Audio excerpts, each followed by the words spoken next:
जब जब धरती पर पाप और अधर्म बढ़ जाता है, तब भगवान विष्णु योग निद्रा में चले जाते हैं। आषाढ़ शुक्ल एकादशी के दिन वे क्षीर सागर में शेषनाग की शैया पर शयन करते हैं और 4 महीने तक गहरी निद्रा में रहते हैं। इन 4 महीनों को चातुर्मास कहा जाता है। इस काल में कोई शुभ कार्य, यज्ञ या विवाह नहीं किया जाता। समस्त देवता और भक्त प्रतीक्षा करते हैं उस दिन की, जब भगवान पुनः जागेंगे और संसार में शुभता लौटेगी। 4 महीने बीत जाने के बाद आता है कार्तिक शुक्ल एकादशी, जिसे देवउठनी एकादशी कहा जाता है। यह वह पवित्र दिवस है जब भगवान विष्णु अपनी योगनिद्रा से जागते हैं। कहा जाता है कि जब उस भोर में क्षीर सागर पर पहली किरण पड़ी, तो पूरा सागर सुनहरी आभा से चमक उठा। शंख और घंघरू की ध्वनि गूंजी, कमल खिल उठे और भगवान विष्णु ने धीरे धीरे अपने नेत्र खोले। देवताओं ने आनंद से जयकारे लगाए, जय श्री हरि विष्णु। यही दिन था जब सृष्टि में पुनः गति आई, शुभता लौटी और सभी शुभ कार्यों का आरंभ संभव हुआ। इसी कालखंड से जुड़ी है एक और अत्यंत पवित्र कथा, तुलसी विवाह की। बहुत प्राचीन काल में एक सती स्त्री हुई जिनका नाम था वृंदा। वह असुरराज जालंधर की पत्नी थी। वृंदा अत्यंत पतिव्रता और भगवान विष्णु की परम भक्त थी। उनकी तपस्या और सतीत्व के बल से जालंधर अजेय बन गया था और देवता उसकी शक्ति से भयभीत रहने लगे। अंततः देवता भगवान विष्णु के पास पहुंचे और सहायता की याचना की। भगवान ने धर्म की रक्षा के लिए एक योजना बनाई। उन्होंने जालंधर का रूप धारण किया और वृंदा के सम्मुख प्रकट हुए।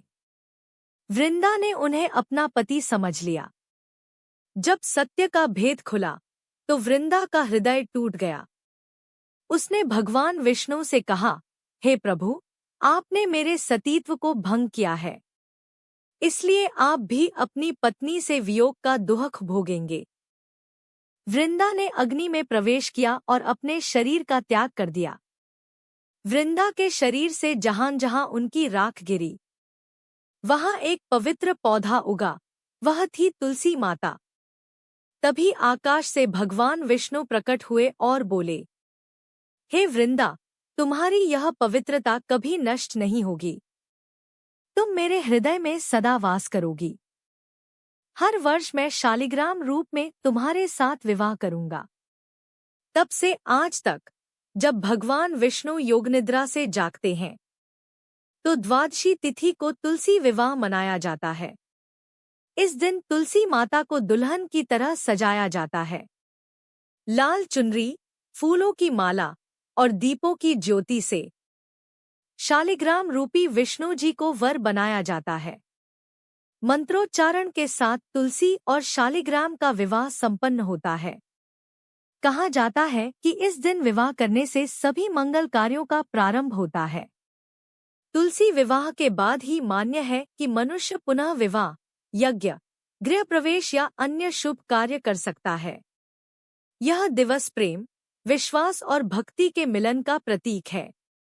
जब हरि जागते हैं, तो सृष्टि मुस्कुराती है और जब तुलसी माता उनके संग विवाह करती हैं, तो भक्ति का सुगंधमय प्रवाह पृथ्वी पर फैल जाता है। इस कथा का उल्लेख पद्म पुराण और स्कंद पुराण में भी मिलता है, जहां तुलसी और भगवान विष्णु के इस दिव्य मिलन को धर्म और भक्ति का संगम कहा गया है। आज भी जब कार्तिक शुक्ल एकादशी के दिन दीपक जलते हैं, तो मानो हर तुलसी चौरा से यह स्वर गूंज उठता है, जय श्री हरि विष्णु, जय तुलसी माता।